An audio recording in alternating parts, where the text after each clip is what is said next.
Okay, good morning everyone. So if there are any questions or concerns regarding edge connectivity or vertex connectivity so far, this is a good time to ask. So I'll just do a recap of what we did yesterday, right? We took an optimistic viewpoint. We are trying to find the maximum number of pairwise edge disjoint paths between two vertices, right? And this value is the local edge connectivity between those two vertices, denoted by P prime of xy, okay? And we saw this graph where for x and y, P prime is 2, whereas P, which is the local vertex connectivity, is only equal to 1, right? And I gave you a do-it-yourself problem, which is the following, that the vertex Yeah. connectivity, yeah, sorry. Are you sharing your screen? I am not able to Oh, see. I'm sorry. Thanks. I forgot to share the screen.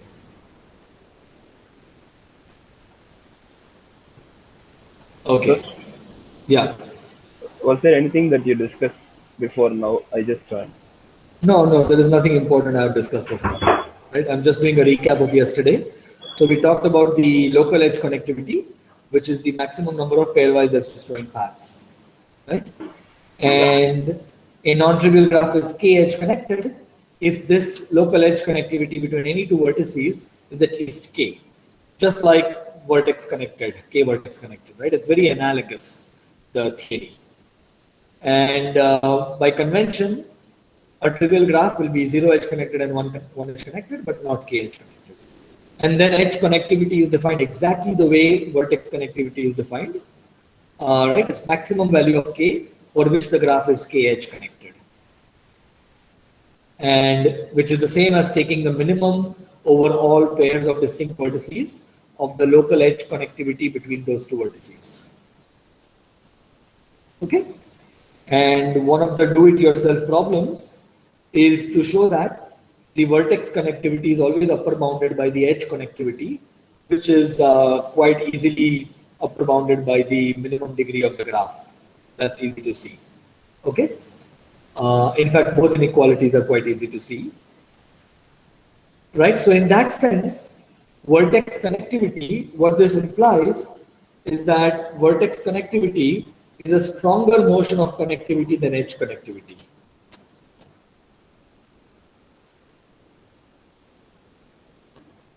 It is a stronger notion of connectivity. Right? What do I mean? If a graph is k vertex connected, then it is definitely k edge connected. But the converse is not true. Okay? Good. And one of the do-it-yourself problems I gave you is to construct a graph where kappa is 3, kappa prime is 4, and the small delta minimum degree is equal to 5. Okay, just as an example. All right. Are there any questions regarding these definitions and terminology?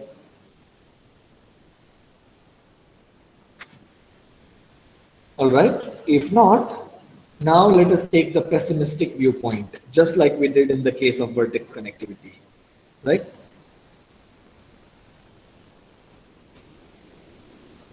So rather than asking how many paths are there, we are going to ask how many edges do we need to remove from the graph in order to destroy all the paths between two vertices. Okay, so given x and y vertices of the graph distinct, how many edges need to be removed? Well, we are basically asking for the minimum number here, right? What is the minimum number of edges that need to be removed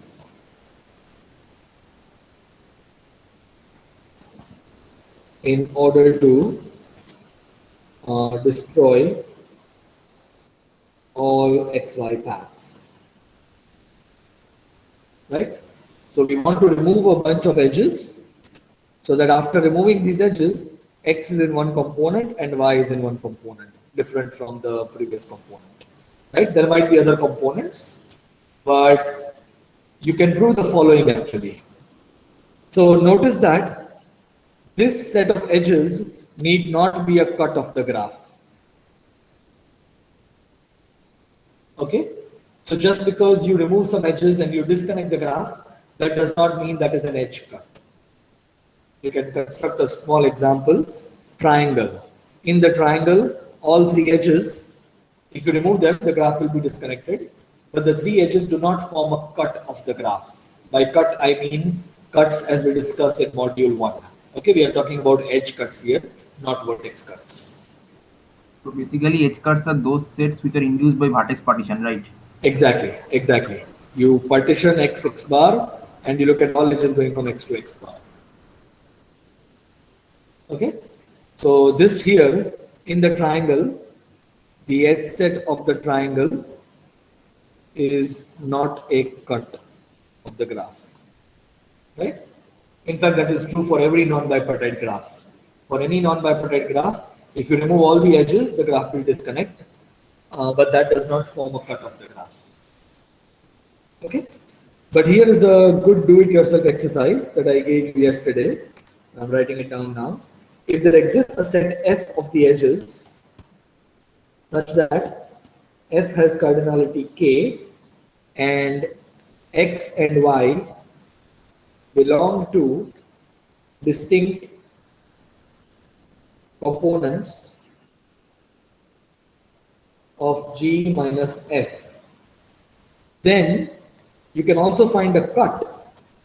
There exists an xy cut, which can also be called an xy edge cut, because we are talking about vertices before, so just to distinguish. So it is a cut C such that its cardinality is less than or equal to k. Okay, so what does an xy cut mean? An xy cut is simply a cut, as in module 1, where x is on one side, on one shore, and y is in the other shore. Okay, so it's simply a cut partial of S such that exactly one of x and y belongs to S.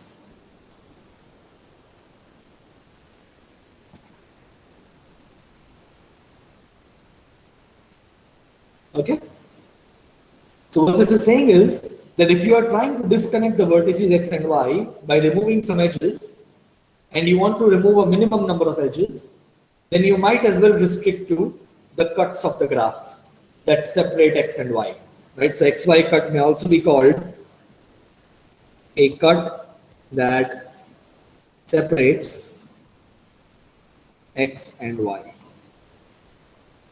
Okay, so you don't need to look at all edge sets, you just need to look at the xy cuts of the graph.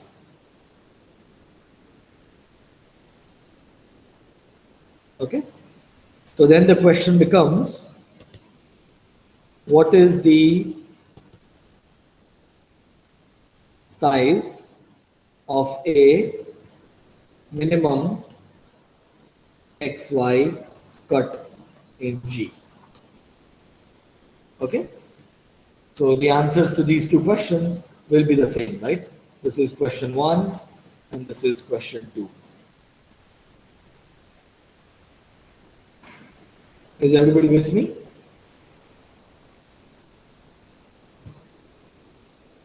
What is question 1? Can you just show? Remove a minimum number of edges to disconnect the vertices x and y.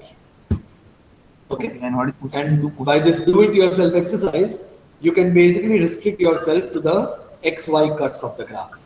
So what is the size of a minimum xy cut in the graph? That will be the minimum number of edges you need to remove in order to disconnect x and y.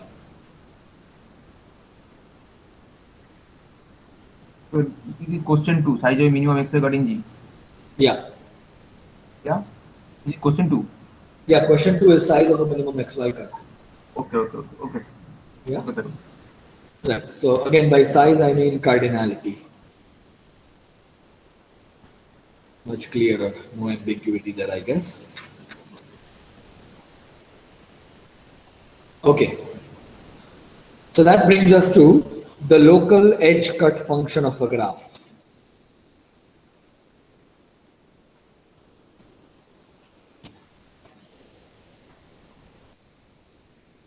for any two vertices.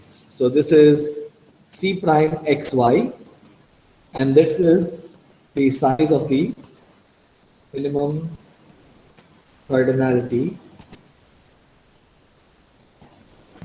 Sir, I of think an that xy. do-it-yourself problem which you gave, Yeah, the do-it-yourself problem which you gave is, I have an argument. I don't know whether my argument is correct or not. So if just we post it on remove, Piazza. I don't want to discuss it right now.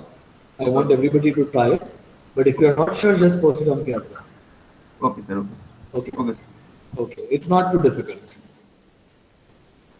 All right.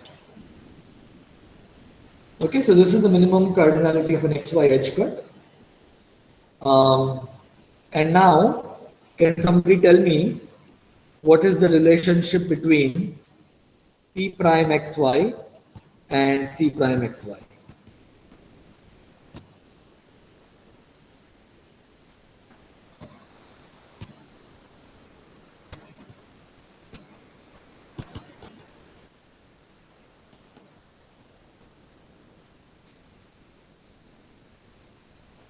Supposing there is a bunch of edge destroying paths between X and Y.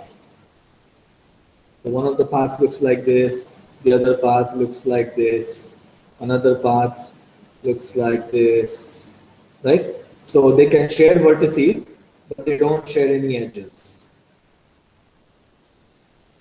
Supposing I have three paths between these two vertices, what can you say about C prime XY?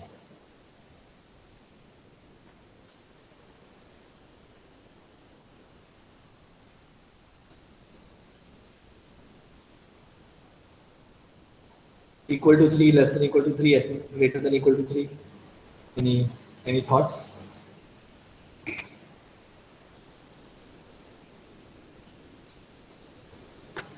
I think it would be P prime xy. Hmm. Prime xy would be greater than or equal to P prime xy. Right, Less than or right, equal to, means P prime xy will be less than or equal to C prime xy. Yeah. like this, right? Right? So for every path, you will have to remove at least one edge, otherwise you will not destroy that path. If you want to destroy all the paths, you must take at least one edge from each of the paths. Okay? So that's an easy observation.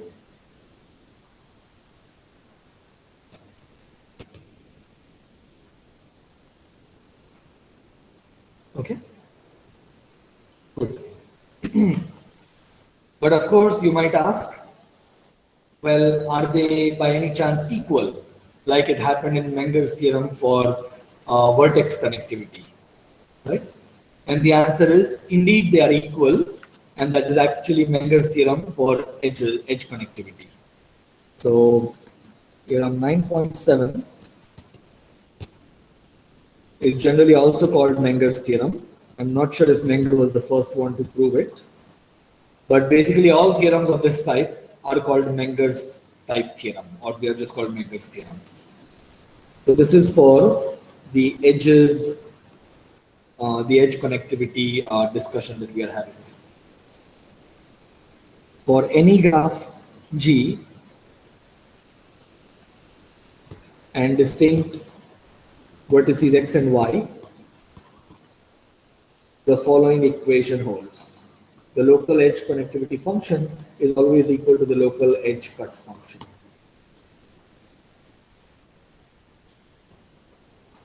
Okay? And the proof, you can use it using the original Menger's theorem that we did, theorem 9.1. And this is an exercise on your assignment 2, problem 4. Using theorem 9.1. Menger's. Okay, so I'll just put it. So sir, theorem 9.1 is the Menger's theorem Bhatte's version, right? The original Exactly. version. Exactly. The original Yeah. version. Yeah. So we will call it the vertex version, which I believe is what Menger actually proved in 1927. I don't know if the edge version was proved by Menger. It could be. And in general, there are also Menger's theorem for directed graphs, which many of you may have seen in your other courses. They actually imply the undirected versions. but we are not studying directed graphs in this course. So anyways, so there's also the directed vertex version and the directed edge version. Okay, but we won't go there in the interest of time. Okay. So using theorem 9.1, you have to prove the eighth version of Mendel's theorem, right? Yes, that's right. Okay, and what this means, if you look at all the definitions, what this basically means is that the connectivity that we defined using the maximum number of edge disjoint paths can now be defined using the size of a minimum edge cut, that is not the empty cut. Okay, so I mean, let me put it differently. So here is a corollary. For a non-trivial graph,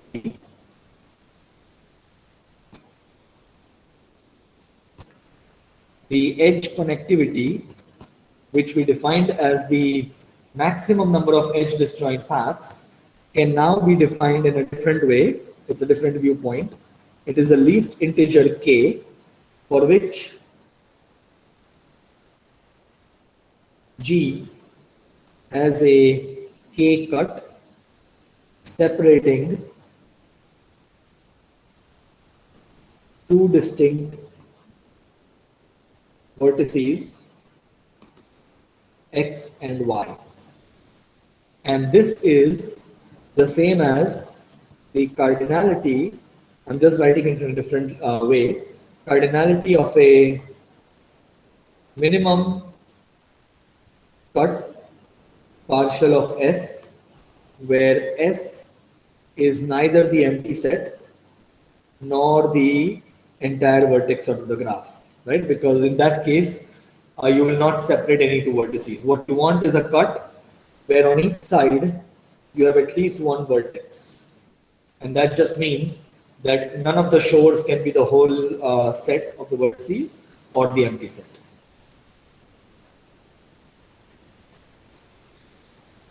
Okay? Are there any questions? Yeah, go ahead. This definition of kappa prime G you are getting from the Mendel's theorem Yeah. 8th version, right? Exactly. It's an immediate corollary. Of Mendel's theorem 8th version, right? Exactly. Yeah. Okay, sir. Okay. Okay. So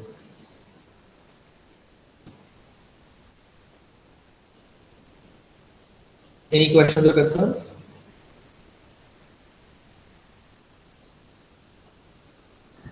Sir, I have a question. So, in Yeah. the definition of C prime xy, you are defining it as size of a minimum cardinality xy edge cut. So, why Right, are you edge considering xy edge cut, not any set of edges? Right, that is because of the first do-it-yourself problem. Because if you have a set of edges f, whose removal will destroy all the xy paths, then you will also be able to find a cut whose cardinality will be less than equal to your set of edges f, and it will still separate the vertices x and y. Okay. Right? So rather than looking at all the edge sets, you may restrict yourself to the cuts of the graph, because the minimum will only be less than equal to the previous one. It will actually be equal to, because the cuts are also included in the first problem. Right? Okay. So basically, sir, due to this do-it-yourself exercise, we can ensure, we can assure that the minimum value of C prime will be attained at only edge cuts. Exactly. It will be attained particularly at the edge cuts. Edge cuts. So that's why we are defining C prime in this way. exactly equivalent to question 1 due to the above do-it-yourself problem. Okay.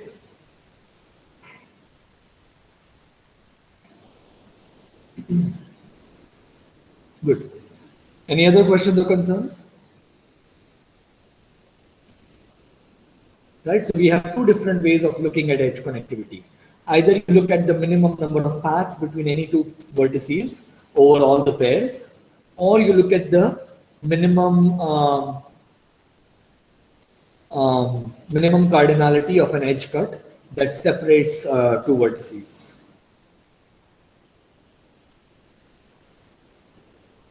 So basically, sir, we can say that such a set C would be subset of F. Means there will exist such a set C which is subset of F for the do-it-yourself Exactly. problem. Exactly. Okay. Yeah.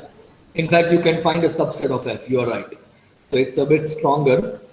Um, yeah. Yeah. So if you call your cut C, then actually C will be a subset of F. You can even force that to be the case.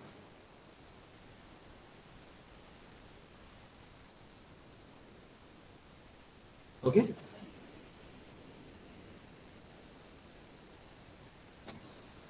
Good. So, well, you might ask, if you have a connected graph, then won't it just be a bond? You need to look at all the cuts. Why can't you just look at a bond of the graph? Right? Because bonds are the minimal cuts. So if you can find a cut separating two vertices, it kind of seems natural that intuitively it seems that you might also be able to find a bond that separates the two vertices. Okay, and that is another do-it-yourself problem that I would like to give you. So Sir, I think this follows from the characterization of bonds. Because a cut is a bond if and only if the induced subgraphs are connected on both the sides. does it follow immediately? I'm not too sure. Sir, I think because you just Okay. mentioned in module 1 that if we consider any edge cut, suppose Uh-huh. partial of S, then that will be a bond if and only if induced subgraph of G on S and S bar both That are is connected. true. That is true. Both are connected. Sir, Yes. I think from that we can prove this. If there Yes. exists an edge I cut think you separating. can use that to prove it, but I don't think it immediately implies it. No, it will not be immediately Okay. implied, but we can use it. I think so. Right. Right. So in a non-trivial connected graph, any minimal edge cut separating two vertices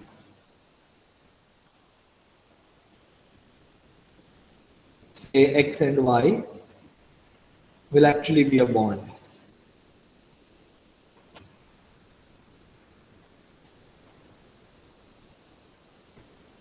Okay.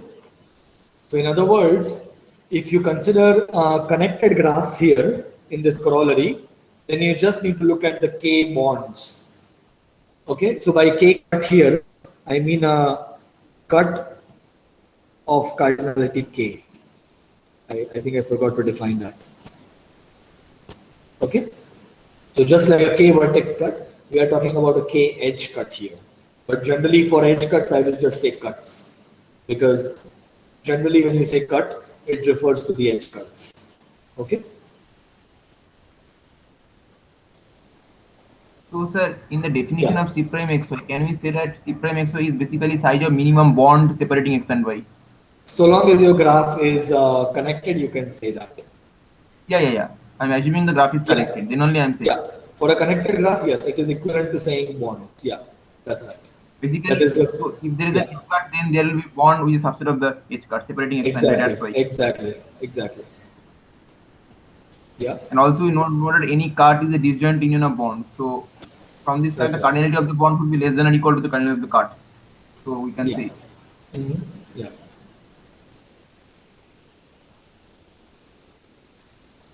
Okay. Good. All right. Any other questions or concerns?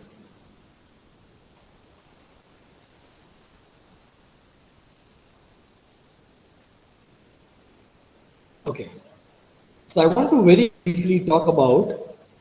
So we will move to three connected graphs, but before we move to three connected graphs, let's see. I think we have a few minutes to talk about edge contraction.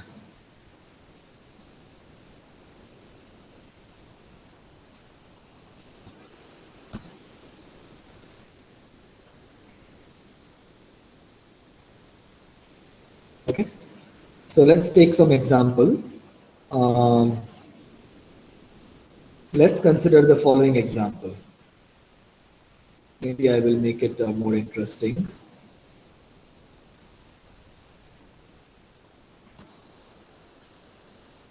Okay, so I want to define an operation to obtain a smaller graph. Okay, and this operation will play an important role in various topics in this course, especially in planarity. And some of you may have already seen it in your previous courses. Okay? So let's do it by an example first. Consider this edge here, and let me call the vertices 0, 1, 2, 3, 4, 5, 6. And okay. Yeah, let's first deal with a simple graph. Then we will think about a graph with multiple edges. Actually, yeah, okay. So what is the edge contraction operation? If this is your graph G, I want to define a graph obtained by contracting an edge. Okay? And this will be denoted as, let me make sure I'm not making a mistake. I always make a mistake. Okay, this, right. Okay, so this will be G contract E. That is how you want to read it. Okay, so what does this graph look like? Basically, the visual way of thinking about it is much more useful than the formal way of thinking about it. We are going to squish this into a single vertex. That is the idea. And we are going to remove this edge E. Okay, so what does the graph look like? Everything else, let's first draw everything else. 0 and 1 are here. 4, 5, and 6 are here.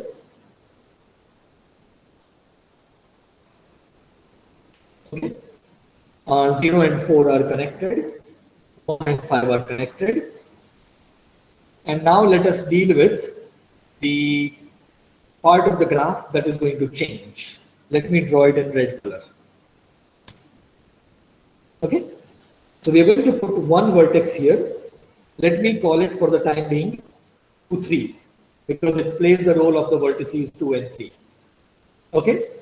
And every edge that is going to 2 or 3 will now go to this new vertex. Okay? So this one will go here, here, here, and here.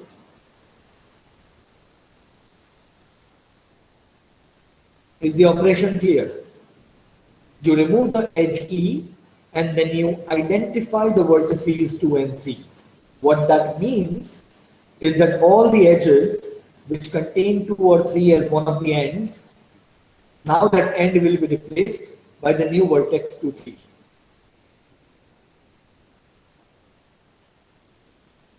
Okay? So let us write down the formal definition. G contract E is the graph obtained from G by first removing edge E and then identifying its ends. Okay, so if E was UV, then its ends U and V will be identified.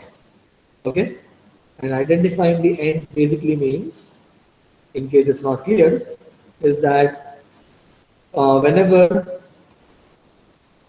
one of U and V is an end of an edge F, that end will be replaced by the new vertex formed by identifying U and V, right? So when you identify them into a single vertex, you get a new vertex.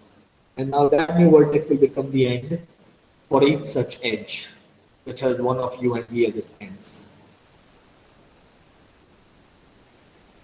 Okay?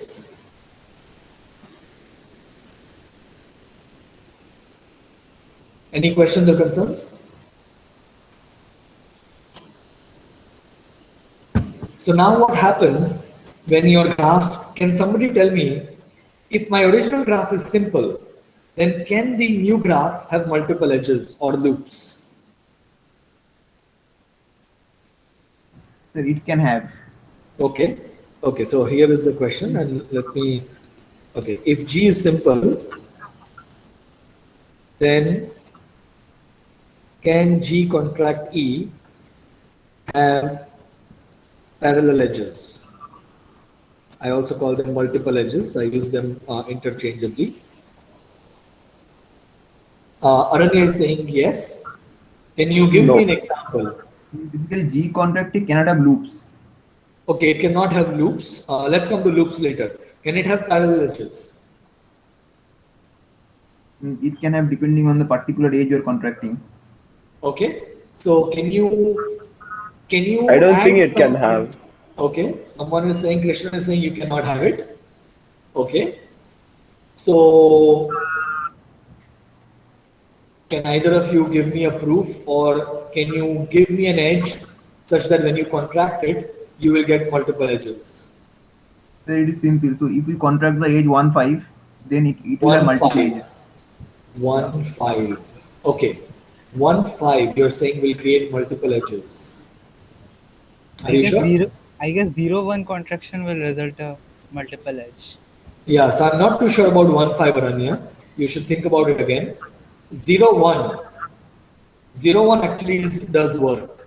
So let me do zero Basically, one. if we Yeah. have a vertex V with Hmm. edges connecting the endpoints of a edge, Exactly. Exactly. then Right. contracting that edge will result a Right. multiple edge. Right. So basically, if you have this situation, so consider this situation. I'm not drawing the whole graph.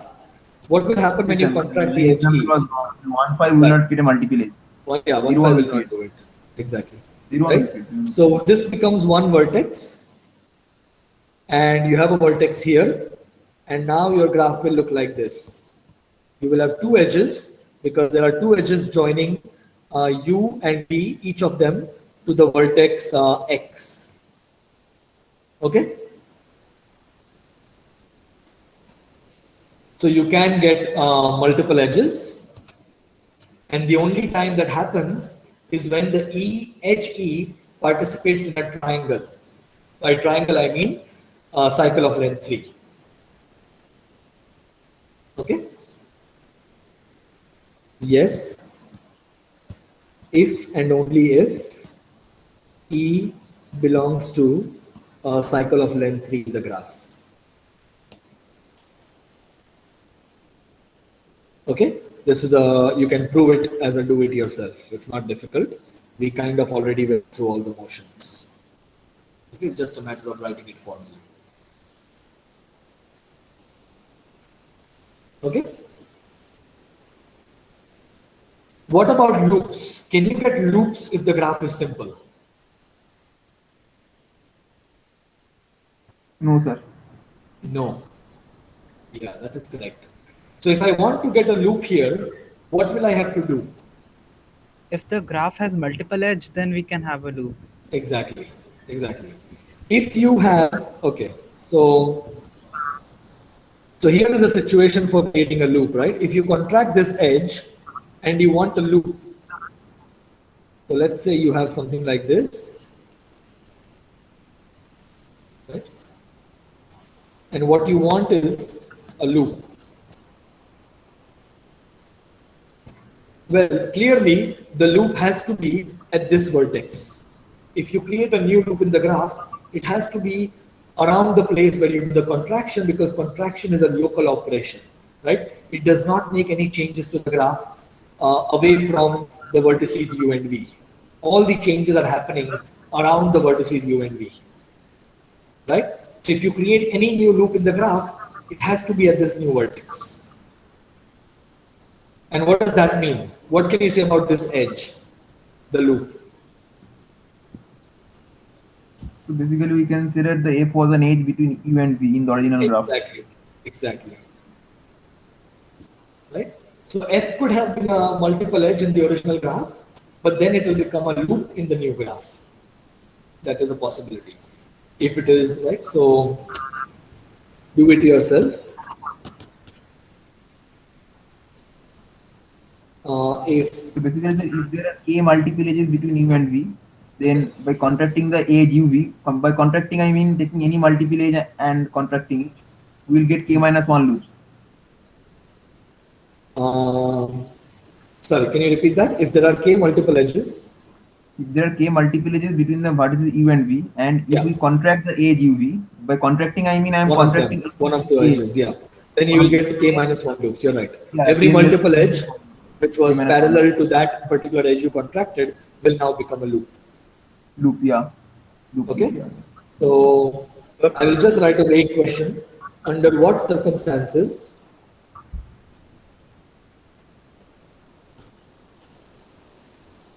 does H have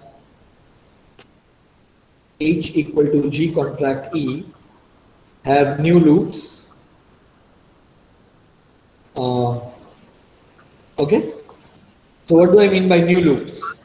Well, you see, there could have been a loop here, but that will still be a loop here because we are not making any changes there, right? But this here is a new loop. This was not a loop in the original graph, okay? And we will also be using we will also be doing a slight abuse of notation. Well, it's not really abuse of notation. It is only to make things very clear. When you obtain a new graph by contracting one edge, all the other edges, we will keep the labels of all the edges the same as the previous graph, right? So if this edge was E1, E2, E3, F1, F2, F3, we will still call them E1, E2, E3, and F1, F2, F3 in the new graph. Okay? So this parallel edge F becomes a loop in the new graph. Okay? So just some notational conventions which actually make it very easy to argue things, especially when we go to planarity in the next module. Okay? So why are we talking about contraction today? We can somehow connect it with vertex connectivity. Okay, how would you do that? I was thinking that let's say you're using the edge E for some path or something, then if you actually reduce the it's like let's say we discussed that we can't use the same edge for two different paths. So if we contract it to one vertex, we can't use the same vertex for two different paths. I see. Okay, so you are saying that there is some connection between this and vertex connectivity. Yeah, I feel so. Okay. You're sure about vertex connectivity, or are you thinking about edge connectivity? Yeah, this edge connectivity and vertex connectivity. Okay, yeah. Fair enough. So I'll give you one do-it-yourself problem. I actually don't know. I don't know any strong statements about vertex connectivity, but here is a do-it-yourself problem relating it to edge connectivity. So take any k edge connected graph. Okay. So long as it has at least 3 vertices, otherwise you get small counter examples. And take an edge of the graph. Then you can prove that after contracting the edge, the graph is still k edge connected.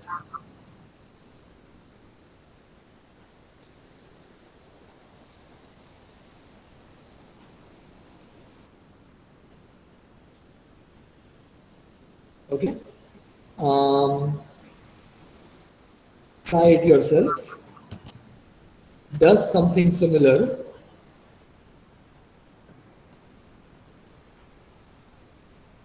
hold for vertex connectivity?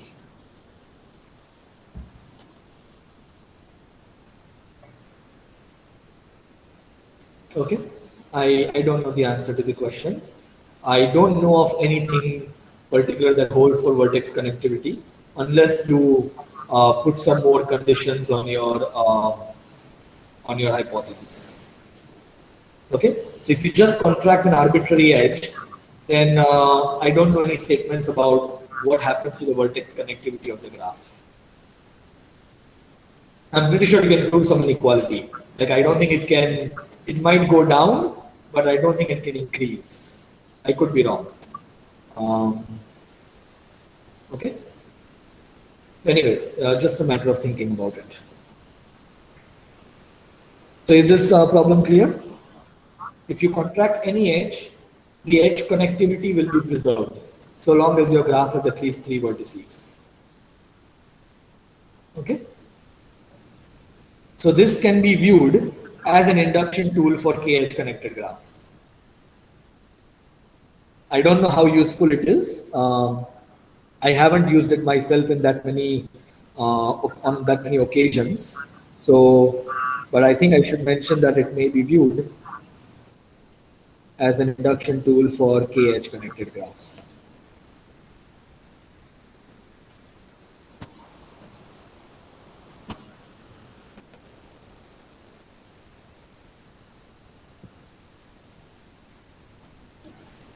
Okay. Good. All right, so we have just about 5 minutes to go. I will give you one more do-it-yourself problem related to edge connectivity. Supposing you take a k-edge cut of a k-edge connected graph.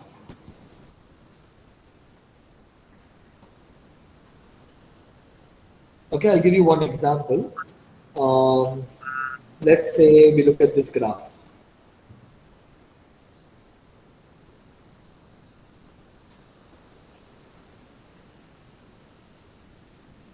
This is a 3-edge connected graph, and I'm looking at this cut, which is a 3-edge cut.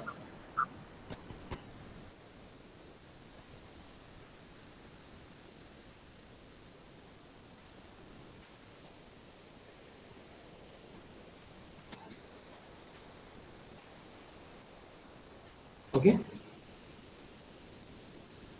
So now I want to look at the contractions with respect to this cut. I want to remind you from the proof of Menger's theorem, we use this operation. What we did is we shrunk the whole set of vertices into a single vertex, right? So this is x bar, little x bar, and then we get another graph by shrinking the whole of x into a single vertex.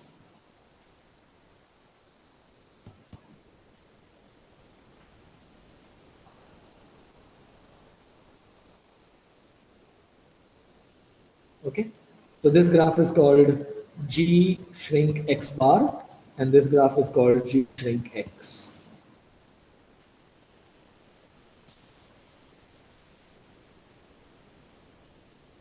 Can somebody tell me, can I simulate these operations by edge contractions? Right, this is a more general operation. What we are doing is we are taking a whole set of vertices and we are squishing it into a single vertex. So in this particular example, can you actually simulate this by contracting edges of the graph? Sir, can you repeat your question again? Actually, I got disconnected. Yeah.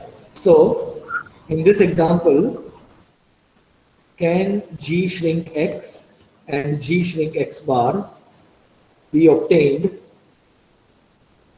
from G by edge contractions?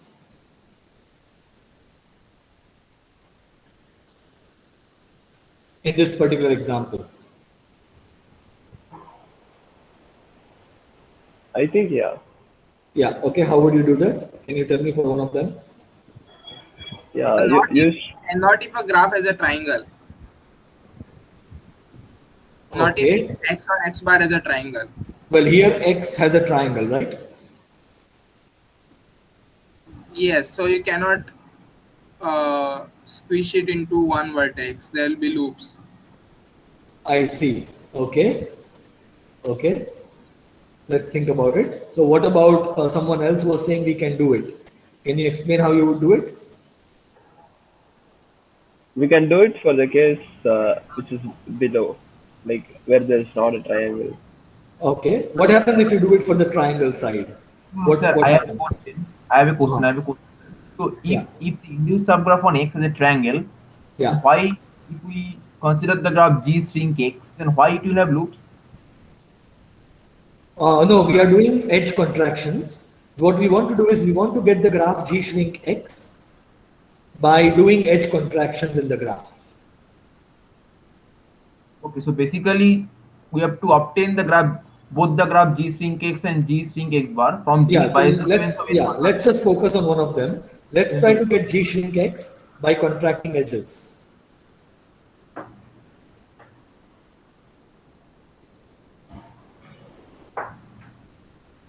Yeah.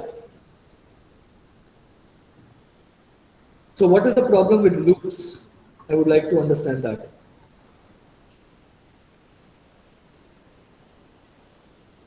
So what happens if I shrink? What happens if I contract the edges E1, E2, and E3 in some order? What is the graph I will get? Supposing I first contract actually E1. in the triangle in whatever order we contract E1, E2, E3, it doesn't matter. It doesn't matter. Okay, so I'm written it in one order: E1, E2, E3. E1, E2, If I E3. first contract E1, then I contract E2, then I contract E3. What is the graph I will get? I think it will have loops because so if we first contract E1, there will be a two multiple edges. Okay. We contract one of those edges. We cannot Okay. contract two multiple edges at a time. If we contract one of them at a time, then there will be a loop. Then there will be a loop. But then you contract the loop. What does contracting a loop mean? That is a good point. How does one contract a loop? If you contract a loop, what is the graph you will get? Then the graph will be loopless. Right. Contracting a loop is the same as deleting a loop. Okay. So that is a good point exactly, here. sir. Contracting a loop is So- basically same as deleting a loop. Yeah. Contracting a loop is the same as deleting the same loop.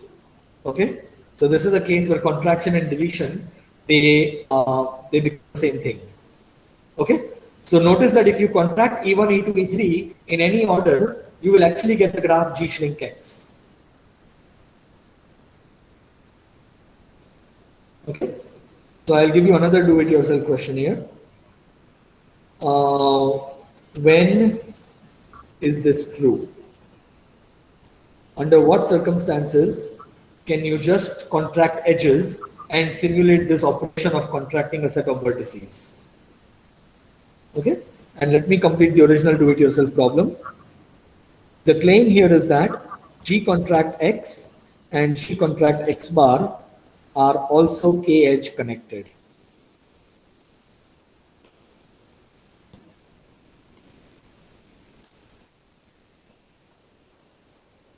Okay.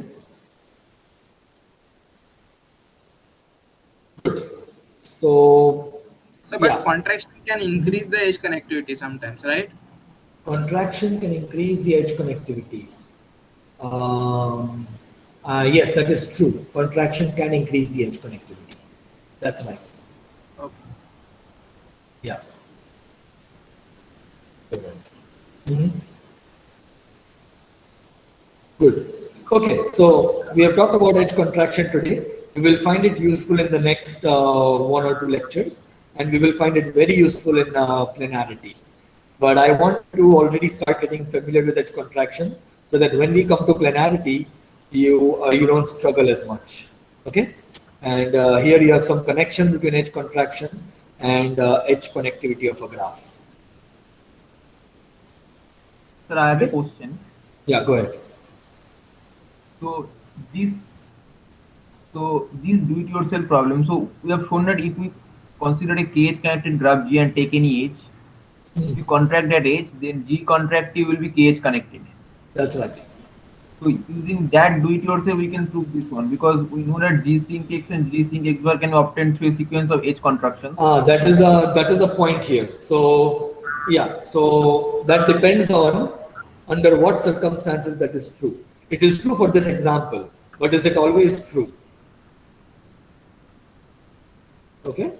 So I'll also put this on as another do-it-yourself problem. I'll put it on Piazza more formally. Okay, so actually, if you can show that these indeed always true, then that do-it-yourself will be easy. All right. Either if it is always true or if it is true in the specific hypothesis of this do-it-yourself problem, then in both those cases, you can conclude that the graph is KH connected using the previous do it yourself problem. Okay, sir. Okay. Okay? Good. All right. Any other questions or concerns? The lecture is officially over for today. Tomorrow we are going to start talking about three connected graphs. But I'm here for another 10 minutes in case you have any questions or concerns.